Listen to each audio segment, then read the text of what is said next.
한 해 1월 5일 날 첫 주일이었는데 오늘 12월 28일 2025년 송년주일 예배를 드리고 있습니다. 빠르게 지나가는 세월의 흐름을 막을 길이 없는 것 같습니다. 전도서 기자는 모든 일에 다 기한이 있고 때가 있음을 우리에게 말씀하고 있습니다. 우리 전도서 3장 1절, 2절 같이 읽도록 하겠습니다. 범사에 기한이 있고 천하 만사가 다 때가 있나니 날 때가 있고 죽을 때가 있으며 심을 때가 있고 심은 것을 뽑을 때가 있으며. 어떻게든 첫 삽을 뜬 공사는 시간이 걸려도 마무리가 되죠. 공항에서 이륙한 비행기는요, 시간에 따라 목적지에 다 도착해서 착륙을 하게 됩니다. 시작이 있으면 끝이 있고 뿌릴 때가 있으면 거둘 때가 있습니다. 계속 돌고 도는 것이 아니라 끝을 향해서 목적지를 향해서 일직선으로 나아가는 것, 이것이 기독교의 시간, 직선적인 역사관입니다. 이것이 하나님의 법칙입니다.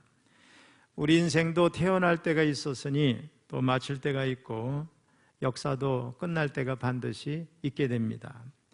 자, 그래서 성경은 말씀합니다. 히브리서 9장 27절 같이 읽습니다. 한 번 죽는 것은 사람에게 정해진 것이요 그 후에는 심판이 있으리니. 우리는 인생의 끝이 있음을 알고 그 끝날을 잘 준비하는 것이 지혜라고 하는 것을 알아야 되겠습니다. 오늘 1년을 마감하는 송년주일에 우리에게 끝날이 있음을 깨닫고 다시 한번 새로운 결단에 이르는 그런 시간이 되기를 주님의 이름으로 축원합니다. 자, 오늘 본문은 주님께서 하신 비유인데 내용이 정말 간단합니다. 한 주인이 포도원에 무화과 나무를 심었습니다. 그리고 포도원지기를 고용해서 나무를 잘 돌보도록 했습니다. 열매를 맺을 때가 되니까 3년 동안이나 주인이 와서 열매를 구하는데 열매가 없습니다. 화가 난 주인이 그 나무를 찍어서 없애버리라고 소리를 칩니다. 그러자 포도원지기는 자기의 잘못도 아닌데 금년 1년만 더 참아주시면 제가 잘 돌봐서 열매를 맺도록 해보겠습니다, 이렇게 말합니다.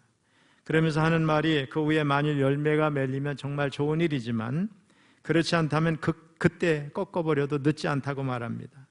포도원지기는 나무가 열매를 맺을 수 있도록 조건을 만들어 줄 수는 있지만 열매를 맺게 할 수는 없습니다. 나무의 주인이 열매를 구하는 건 지극히 당연하죠. 나무마다 각기 목적이 있겠지만 이 무화과 나무는 정원을 아름답게 꾸미는 관상수도 아니고 또 건축할 때 쓰이는 목재로도 쓸 수가 없고 심지어는 꽃나무로도 전혀 쓸모가 없는 오직 열매만 필요로 하는 그런 나무입니다. 무화과 나무를 여러분 보셨겠지만은 참 못생긴 나무입니다. 대개 2m에서 한 4m까지 이렇게 크는데 볼품이 전혀 없습니다. 넓적한 이 표면은 몹시 거칠고 또 그 뒷면에는 아주 흉측스러울 정도로 털이 나 있습니다. 우리 쭉쭉 뻗은 미루나무의 그 아주 시원한 모습이나 풍성한 느티나무의 풍요로움에 비하면 정말 이 무화과 나무는 볼품이 전혀 없는 등예품이죠. 하지만 이 무화과 나무는 잘생긴 낙엽송이나 느티나무에는 없는 바로 그 열매가 있습니다. 그래서 열매를 맺어야 하는 나무입니다. 자, 오늘 본문을 여러분 읽을 때마다 적어도 3가지 궁금증이 생깁니다. 첫째는 왜 이 무화과 나무가 열매를 맺지 못했을까 하는 겁니다. 무화과 나무는 성경에는 약 60여에 이렇게 언급이 될 정도로 이스라엘과 긴밀한 관계가 있는 나무입니다. 아담과 하와가 범죄하고 난 다음에 부끄러운 것을 가리기 위해서 무화과 나무 잎을 엮어서 치마를 만들었어요. 호세아 선지자는 하나님이 이스라엘 처음 만나셨을 때 그 기쁨을 무화과 나무에 처음 맺힌 그 첫 열매를 보는 것과 같다, 이렇게 표현하고 있습니다. 예수님도 무화과 나무의 비유를 통해서 종말의 때를 설명하셨고 무화과 나무에서 열매를 찾지 못하셨을 때 저주하기도 하셨어요. 무화과 나무는 꽃이 없는 나무로 이렇게 알려져 있지만은 원래 꽃이 없는 것이 아니라 잘 보이지 않는다, 이렇게 말하는 게 정확한 표현입니다. 유대 땅에서 나는 무화과 나무는 1년에 보통 2번 열매를 맺는다고 합니다. 봄에 열리는 열매는 좀 쓰긴 하지만 그런 대로 먹을 수 있고, 진짜 열매는 가을에 난다는 거예요. 무화과 열매는 고대 올림픽 선수들 또 로마 검투사들의 스태미너 식품으로 널리 쓰여질 정도로 효능을 갖고 있다고 알려져 있습니다. 또 클레오파트라가 제일 좋아했던 과일이라고도 알려져 있습니다. 국내 연구진들이 연구한 바에 의하면 무화과나무는 항산화 작용, 항균 작용, 또 항염증 작용을 한다고 합니다. 자, 이렇게 효능도 좋고 열매도 잘 맺히는 무화과나무가 왜 열매를 맺지 못했을까? 사실 이 나무는 열매를 맺을 수 있는 조건을 다 갖추었다고 볼 수가 있습니다. 포도원이라고 하는 좋은 땅에 심겨졌습니다. 포도원지기를 통해서 돌봄을 받는 나무였습니다. 그리고 열매가 맺혀질 때까지 어떻게 주인이 3년 동안이나 와서 기다려주는 은혜가 있었어요. 무조건 맺으라는 것이 아니라 열매를 맺을 수 있는 모든 조건을 갖추었는데 열매를 맺지 못했어요. 왜 열매를 맺지 못했을까? 오늘 본문에는 정확히 나와 있지는 않지만 분명한 것은 어떤 외부의 조건이나 환경에 있는 게 아니라 나무 자체에 문제가 있다는 걸 알 수가 있어요. 외부 조건도 좋고 나무랄 데가 없습니다. 그렇다면 나무 자체에 문제가 있어서 열매를 맺지 못했다 볼 수 있습니다. 자, 오늘날 많은 성도들이 열매 없음을 외부의 조건을 대서 핑계를 할 때가 너무나 많습니다. 물론 오늘날 상황이 녹록지 않다고 하는 것은 우리가 다 인정합니다. 그렇다고 해서 환경을 탓하고 조건을 탓하면서 열매 없는 모습을 당연하게 생각해서는 안 되리라고 생각합니다. 성경의 달란트 비유를 보면 한 달란트 받은 사람이 주인을 두려워해서 그것을 땅에 묻어놓는 그런 잘못을 범했는데 우리는 그래서는 안 될 줄로 믿습니다. 우리 사랑하는 성도 여러분, 주님은 오늘 우리들이 열매를 맺기를 원하시는데 성경에 보면 먼저 빛의 열매를 맺어야 된다 그랬어요. 자, 에베소서 5장 9절 같이 읽어봅니다.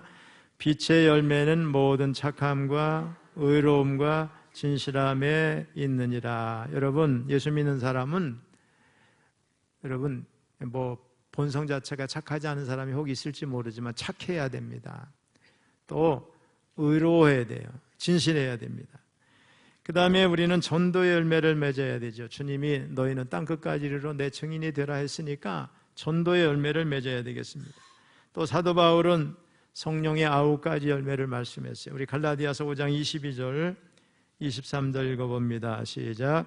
오직 성령의 열매는 사랑과 희락과 화평과 오래 참음과 자비와 양성과 충성과 온유와 절제니 이 같은 것을 금지할 법이 없느니라. 여러분, 한번 기도할 때마다 이 성령의 9가지 열매, 사랑, 희락, 화평, 오래 참음, 자비, 양선, 충성, 온유, 마지막에 뭐예요? 절제죠. 한번 자기 자신에게 한번 적용을 해서 나는 이 열매 가운데 어떤 게 부족한가 한번 이렇게 한번 늘 말씀에 비추어서 여러분 자신을 들여다보기를 바랍니다. 사실 저는 자주 해요. 제가 부족한 게 많기 때문에 그래요. 어떤 사람은 8가지 열매가 다 그런 대로 괜찮은 것 같은데 마지막에 절제가 안 돼서 문제를 일으키는 분도 많잖아요. 그래서 이거를 보면은 예수 믿는 사람이 성령의 열매를 맺어야 되는데 자기 자신에게 비춰보면 부족한 부분이 많이 드러나는 걸 우리가 알 수 있어요. 자, 신앙생활이나 사회생활에서 우리 그리스도인의 이름에 합당한 열매를 맺히기를 우리 주님이 원하신다고 하는 것을 잊지 말아야 되겠습니다. 또 그 열매를 위해서 우리를 하나님의 백성으로 우리를 택하시고 자녀 삼으셨어요. 심으셨어요. 성령님의 돌보심을 받게 하셨고 또 교회 또 목회자 다른 성도들의 사랑을 받게 하고 돌보심을 받게 했어요. 하나님 돌아보면 얼마나 많은 말씀과 기도와 사랑으로 우리가 돌봄을 받았는가 알 수 있습니다. 그런데 오늘 우리는 정말 주님이 원하신 열매를 많이 맺고 있는가?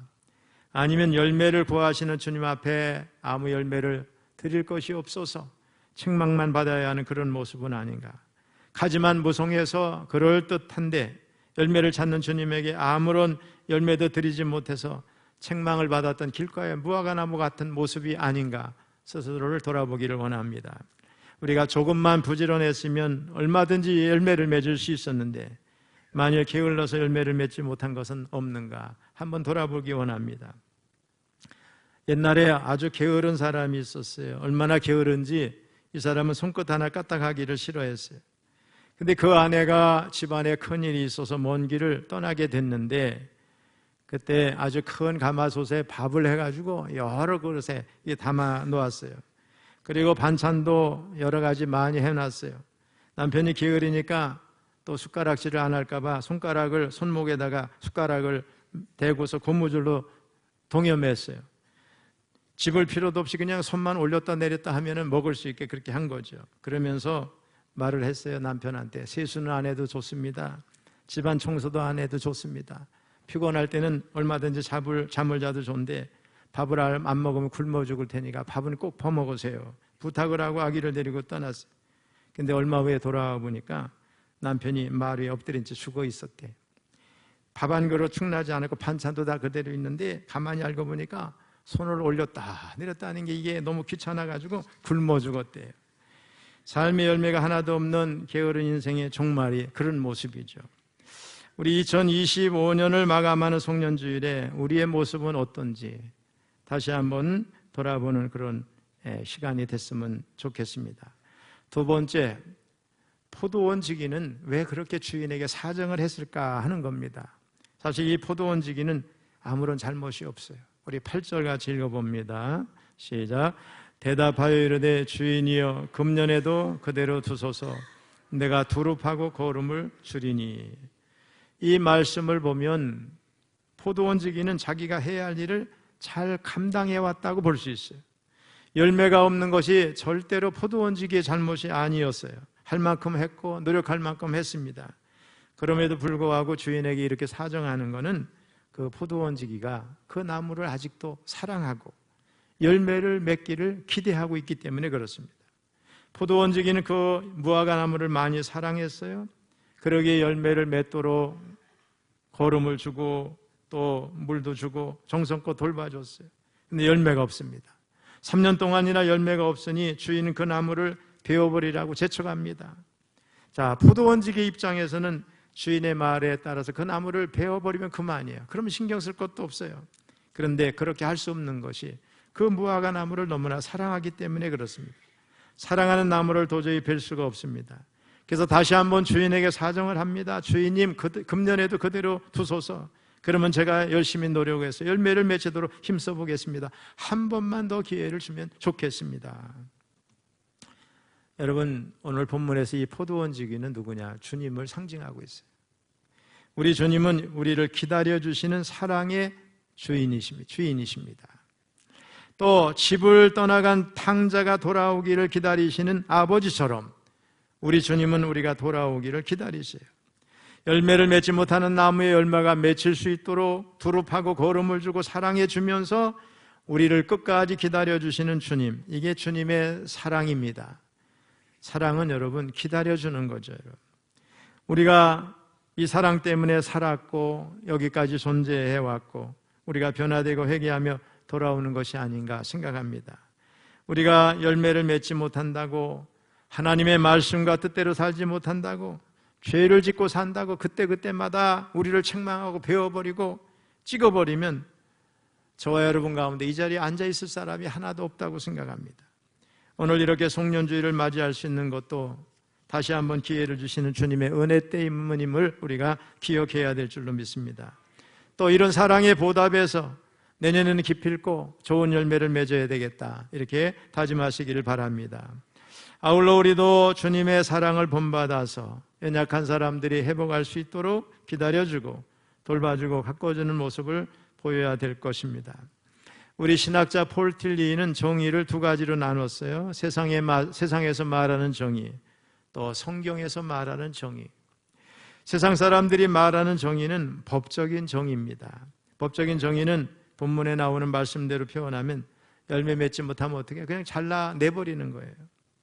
요즘 사회에서 다 그러죠. 직장에서 능력이 없고 성과가 없으면 구조조정 이런 걸 통해서 가차없이 잘라버립니다.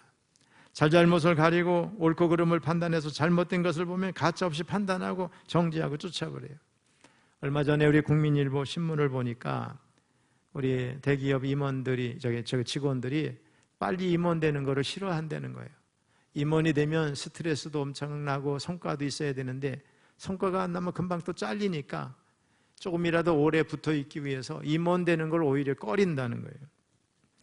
여러분, 이 무화과 나무를 보고 잘라버리는 게 세상의 정의죠. 그런데 이런 세상 정의에 비해서 성경이 말하는 정의는 예수님을 통해서 나타난 창조적인 정의. 창조적 정의는 열매 없는 결과만 바라보는 게 아니라 하나님께서 앞으로 하실 일을 기대하면서 멀리 바라보는 겁니다. 땅만 버리는 무화과 나무 같을지라도 사랑의 눈으로 바라보고 있는 그대로 바라봐 줍니다.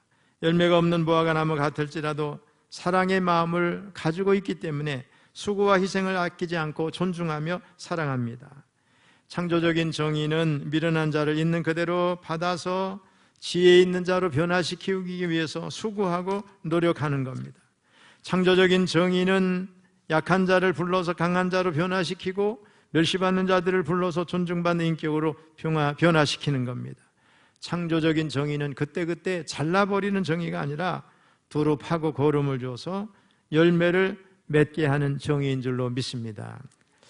우리도 주님을 닮아서 참아주고 기다려주고 그런 우리 교회가 되고 우리 모두가 되어야 될 줄로 믿습니다. 세 번째입니다. 과연 이 무화과 나무가 그 후에 어떻게 됐을까? 이 나무의 장래는 두 가지 중에 하나겠죠. 하나는 정말 포도원지기의 사랑에 보답을 해서 열매를 맺고 계속 그 자리에서 주인의 사랑을 받고 존재했을 거라고 하는 것이 하나고, 다른 하나는 그 후에도 열매를 맺지 못해서 결국 찍혀버리고 버림받았다는 것. 그렇게 우리가 생각해 볼 수 있겠습니다. 어떻게 됐을지는 알 수 없어요. 그러나 두 가지 중에 하나는 분명하죠. 자, 여러분들이 그 나무라면 어떻게 되기를 바라는가? 당연히 주인의 기대에 부응해서 좋은 열매를 맺고 계속 사랑받는 나무가 되기를 원하리라고 저는 믿습니다. 우리 성도들이 이런 열매 맺는 나무가 되시기를 주님의 이름으로 축복합니다. 자, 성도 여러분, 이 무화과 나무의 비유는 열매가 없어도 참고 기다려주고 돌봐주고 가꿔주시는 하나님의 은혜가 있을 뿐만 아니라 나아가 마지막에는 하나님의 심판이 반드시 있을 것을 보여주는 비유에 해당이 됩니다. 하나님의 사랑이 심판을 유보할 수는 있어도 심판을 취소하게 하지는 못합니다. 사랑으로 기다려줄 수는 있어도 언젠가는 심판을 할 수밖에 없어요. 우리 법에 보면 집행유예라는 게 있죠. 집행유예를 받으면은 마치 감옥을 안 간다고 해서, 당장 안 간다고 해서 죄가 면제가 된 것처럼 생각을 하는데 그게 아니에요. 집행유예는 엄연히 죄를 분명히 받은 거예요. 징역형을 받은 거예요.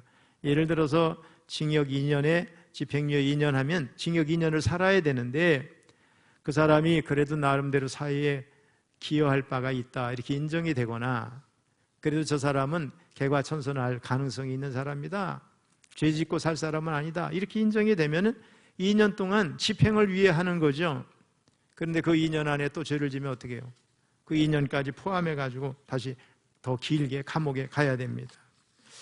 우리 삶에 열매가 없어도 당장 심판을 받는 건 아니지만 영원히 연기되는 것은 아니라는 것을 우리가 알아야 됩니다. 잠시 유예되는 겁니다. 착각해서는 안 되겠어요. 열매 없는 삶을 계속 산다면 결국엔 심판을 받을 수밖에 없습니다. 여러분, 노아 홍수 때 보면 죄악이 관영했다고 그랬어요. 차고 넘쳐 꽉 찬 거예요. 때가 찬 겁니다. 그래서 노아 홍수가 있었고 소돔과 고모라의 심판도 마찬가지죠. 또 주님이 재림하시면 역사의 종말이 오는 거죠. 마지막에는 천국과 지옥의 영원한 삶이 결정될 수밖에 없는 겁니다. 우리 한때 방송과 인터넷에서 유명해진 노래가 있는데 이해란 씨가 부른 백세 인생이란 노래, 여러분 다 아시죠? 60세에 저 세상에서 날 데리러 오거든 아직은 젊어서 못 간다고 해라. 70세에 저 세상에서 날 데리러 오거든 할 일이 아직 남아 못 간다고 전해라. 80세에 저 세상에서 날 데리러 오거든 아직은 쓸만해서 못 간다고 전해라. 90세에 저 세상에서 날 데리러 오거든 알아서 갈 테니 재촉말라 전해라. 100세에 저 세상에서 날 데리러 오거든 좋은 날 좋은 시에 간다고 전해라. 아리랑 아리랑 아라리요 아리랑 고개를 또 넘어간다. 여러분, 이 노래처럼 저 세상에서 날 데리러 올 때 못 간다고 해서 그것을 끊는다고 그러면 얼마나 좋겠어요. 과연 못 간다고 전할 때 그럼 알았다, 너 나중에 오고 싶을 때 와라, 그렇게 되겠어요? 우리 인생은 절대로 내 마음대로 내 뜻대로 할 수가 없어요. 하나님이 오늘 밤에라도 부르면 우리는 그대로 모든 것을 놓고 갈 수밖에 없는 존재입니다. 또 앞날에 뭐가 어떻게 전개될지도 우리는 아무것도 몰라요. 몇 주 전에 우리 전도하신 분들을 모시고 강화에 의료차 다녀왔어요. 그런데 우리가 간 교회가 강화의 최초의 교회, 교산교회. 제가 이게 친하게 지내는 우리 서울연회 총무를 지냈던 신현주 목사님이 거기 가서 그 기념관, 100주년 기념관을 지었어요. 아주 잘 지었어요. 그런데 며칠 전에 우리 국민일보를 보다 깜짝 놀랐어요. 홀딱 불타버렸어요. 여기 이제 갔다 오셔서 그 안에 들어갔던 분들 다 보셨죠? 영상에 유튜브에 가서 교산교회 치면 그 불타는 모습도 나오고 그 교회 권사님이 안타까워서 하는 얘기, 지금 교회에서 예배도 못 드리고 다른 데 가서 교인들이 예배 드린다고 한 얘기가 다 나와요. 우리 강원도 감리교에서 가장 우리 동부에서 큰 교회가 춘천중앙교회거든요. 여러분 오래전에 불이 나가지고 다 타버렸던 거 아시죠? 본당에. 그 위에 철골로 만들어놓은 그 본당이 어떻게 해서 불이 나고 탔는지 설명할 수가 없어요. 불은 참 무섭더라고요. 제가 어느 날 저 집사람하고 저녁 먹으러 왔는데 저 집사람이 막 그래요. 여보 큰일 났다고. 무슨 일이냐 그랬더니 춘천중앙교회 지금 불이 나서 타고 있는데 지금 보도가 되고 있다. 제가 그 모습을 보면서 난 눈물을 울었어요. 왜? 같은 지방에 있었으니까 잘 알잖아요. 그래서 우리 장로님들 모시고 그때 500만 원을 급히 준비해서 가가지고 권호서 목사님하고 같이 앉아서 기도해드리고 용기 내시라고 그렇게 했던 기억이 나고, 우리 교회 베델 성소할 때 저하고 강사를 같이 할 때 목사님들 앞에서 잠깐 시간이 나서 소위산을 들이 올라가면서 그랬어요. 아유, 그 교회 질 때 그 뭐 의자가 너무 불편해요. 내가 볼 때 나무 의자를 하라고, 새로 질 때는. 교회 같지 않다고. 그 앉아있는 게 너무 불편하고 앞에서 보면 푹 빠져서 사람도 잘 안 보인다 그랬더니 그러냐고. 이제 새로 지금은 잘 다시 복구해서 나무 의자를 다 이렇게 잘 해놨어요. 여러분 우리가 앞날을 몰라요. 그래서 제가 우리 이경선 장로님하고 교육자들한테 겨울에는 정말 화재 주의해야 한다. 제가 자꾸 그런 얘기를 합니다. 사람도 마찬가지예요. 오늘까지 건강했는데 오늘 저녁에 무슨 일이 있는 거예요. 어떤 데 보면 놀랄 일이 많잖아요. 아침에 누가 뭐 했다고 그러고 누가 돌아가셨다고 그러고 그런 일이 많죠. 우리에게 지금까지 기회가 주어졌다고 영원히 주어지는 게 아니에요. 어쩌면 오늘이 이 마지막인 사람도 있을 거예요. 그렇지 않더라도 언젠가 우리는 종말을 맞이하고 끝을 맞이하고 심판을 받을 수밖에 없어요. 주인이여 금년에도 그대로 두소서. 내가 두릅하고 걸음을 줄이니. 우리 주님의 사랑스러운 부탁으로 우리 주님이 인내하시는 사랑 때문에 금년을 잘 마치고 우리가 내년을 기대할 수 있게 됐지만, 여러분 우리 하나님이 언제까지 기다리시는 분이 아니에요. 언제까지 참으시는 분이 아니에요. 주님의 참아주시고 인내하신 은혜를 생각하면서 무의도식하면 안 됩니다. 필요한 존재가 돼야 됩니다. 어느 부자 농가의 막내딸이 결혼을 하게 됐는데 주인의 사랑을 받는 가축들이 주인을 위해서 보답을 하려고 회의장에 모였대요. 모인 자리에서 소가 일어나가지고 내가 이 집에서 가장 오래됐으니 회장이 되겠소 하고서 점잖은 목소리로 의제를 말했어요.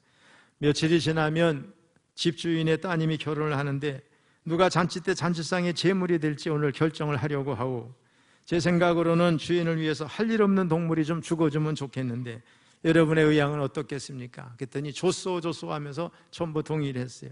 만장일치로 다 결의가 됐어요. 그러자 동물들이 각자 자신이 죽어서는 안 되는 이유를 말합니다. 먼저 소가 말합니다. 나는 주인님의 농사일을 해야 되니까 지금 죽을 수 없어. 짐도 날라야 되고 밭도 갈아야 되니까 어쩔 수 없어. 다음엔 나귀가 말합니다. 나는 주인님을 태우고 다녀야 하고 이번에 결혼할 막내 따님도 모시고 가야 되니까 나는 어쩔 수 없이 살아야 되겠어. 이번에는 개가 일어나서 말합니다. 나는 주인님의 도덕을 지켜야 되니까 죽을 수 없어. 고양이도 성큼 올라서서 말합니다. 나는 주인님 창고에 곡식을 훔쳐먹는 쥐들을 지켜야 되니까 죽을 수가 없어. 또 닭이 일어나서 꺾기워하면서 말합니다. 나는 이렇게 새벽마다 울어서 주인을 깨워서 일을 하게 해야 하니까 죽을 수가 없어. 마침내 다른 동물들이 하는 말을 잠잠히 듣고 있던 돼지가 눈물을 줄줄 흘리면서 말했대요. 늘 울어도 눈물로써 못 갚을 줄 알아. 몸밖에 드릴 것 없어. 이 몸 바칩니다. 나는 주인의 것을 먹고 한 일 없이 지금까지 살아왔으니 주인 따님 잔치에 내가 죽겠어. 우리 교회 성도님들 보면 은사가 다양해요. 똑같은 은사가 없어요. 아주 은사가 다양해요. 근데 그 은사를 가지고 하나님 일을 해야 되는데 그 은사를 묵혀두는 사람이 참 많은 것 같아요. 여러분, 은사는 사용할수록 더 개발이 돼요.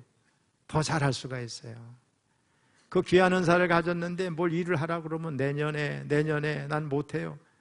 그냥 못한다는 거야. 모태신앙 같아? 못해요.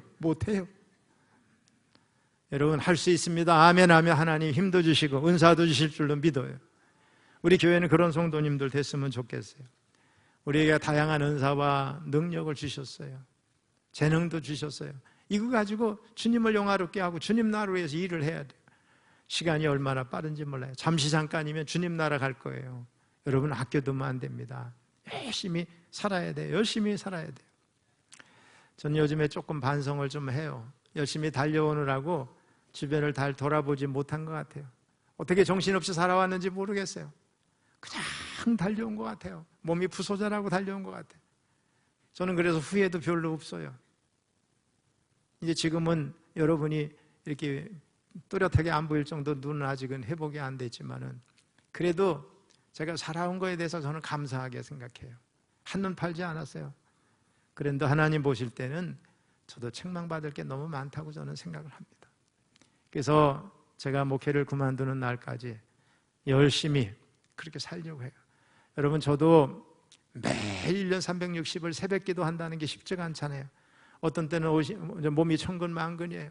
어떤 때는 1시도 깼다 2시도 깼다 일어나 잠이 하나가 뒤척여서 이제는 도저히 몸을 가누기 어지러워지한데도 제가 일어나는 거예요. 내가 빠지면 안 되지. 오늘 하도 같이 기도해야지. 주님이 보시지. 이 다음에 후회할 일을 만들지 말자. 이런 마음으로 매일 일어나고 기도하고 그것이 한 날이 한 날 쌓여서 1년이 되고 2년이 되고 담임 목회를 지금 31년째 이렇게 하고 있고 주의 녹을 먹으면서 성전 나오는 것을 전도사 때까지 하면 35년 동안 지금까지 달려봤어요. 하나님의 은혜입니다. 여러분. 저도 부족한 게 너무 많고 우리 모두 부족한 게 많지만 또 주님이 주신 것도 다 있어요. 그걸 가지고서 주 앞에 충성했으면 좋겠습니다. 말씀을 마무리하려고 합니다. 한 가지 더 말씀을 드리고 싶은 것은 금년에 혹시 남들에 비해서 큰 성취를 이뤘던 것이 있으면 거기 도취되지 말기를 바랍니다. 그것에 붙들려서 그것을 회상하거나 앞으로 나가는데 그게 지장이 되면 안 되죠. 또 힘들었던 일, 절망했던 일들에 붙들려서 새해를 향해서 전진해 가는데 지장이 있으면 안 되겠습니다. 미드라시에는 이런 이야기가 있습니다. 어느 날 이스라엘 왕 다윗이 보석 세공인에게 반지 하나를 만들어 달라고 하면서 이렇게 부탁을 합니다. 내가 큰 승리를 거두어 기쁨을 억제하지 못할 때 감정을 조절할 수 있고 동시에 내가 절망에 빠져 있을 때 내게 기운을 북돋워 줄 수 있는 글귀를 하나 새겨 넣어라. 보석 세공인이 여러 날 고민했지만 어떤 글귀를 넣어야 될지 떠오르는 게 없어요. 지혜가 없는 거예요. 고민해도 좋은 생각이 나지 않자 당시 지혜롭기로 소문난 다윗의 왕자 솔로몬을 찾아갔어요. 그때 솔로몬이 웃으면서 보석 세공인에게 이 한마디 글을 새겨 넣으라고 말해 줬어요. 그 글귀가 뭐냐? 우리가 다 잘 아는 거죠. 한번 따라해 보세요. 이 또한 곧 지나가리라. 여러분 한번 가슴에 손을 대고 한번. 여러분 저기 힘든 일도 있고 어려운 일도 있고 그런 사람들 많으시죠. 스스로에게 한번 해보세요. 이 또한 곧 지나가리라. 이 문구는요 사실 문장만 다르지 솔로몬의 전도서에 다 나오는 이야기예요. 세상의 모든 것은 지나가고 또 지나간다는 거예요. 근데 깊이 생각하면 굉장한 말씀이죠. 성공을 했든지 실패했든지 그리고 무슨 일을 당하고 있든지 이 또한 곧 지나가리라. 이런 생각을 하면 교만해질 수도 없어요. 절망할 수도 없어요. 낙심할 수도 없어요. 저는 이 말을 늘 생각을 해요. 힘들고 어려울 때 이 또한 지나가리라. 이 또한 곧 지나가리라. 제가 그런 생각을 늘 해봐요. 사실 돌이켜보면 다 그랬어요. 여러분 지금 여러 가지 건강의 문제, 또 삶의 문제, 관계의 문제, 직장의 문제, 물질의 문제, 어려움이 얼마나 많아요. 그런데 이 또한 곧 지나가리라. 이런 믿음을 가지시기 바랍니다. 이 말씀 하나가 다윗을 온전하게 했고 우리들까지 영적으로 강건하게 할 수 있다는 사실을 믿어야 되겠습니다. 그래서 앞으로 어려움 당할 때마다 이 또한 곧 지나가리라 이렇게 말씀하면서 다 이겨내시기를 주님의 이름으로 축원합니다.